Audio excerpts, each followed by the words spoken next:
Another benefit with the premium package you get with the Advantage Lift is you get the wheel kit. And if you're fortunate enough to have a garage big enough to roll your lift around in, you can reposition your lift simply by attaching the wheel kit in all four corners. And they attach as simple as putting a pin in and locking it in with a clip. Okay, now Tony installed the front wheels, so I'm gonna have him lower this and I'll show you how the wheel kit works. The weight of the lift actually cantilevers the posts in all four corners off the ground.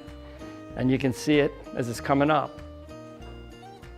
And pretty much once it gets about an inch off the ground, this lift's mobile.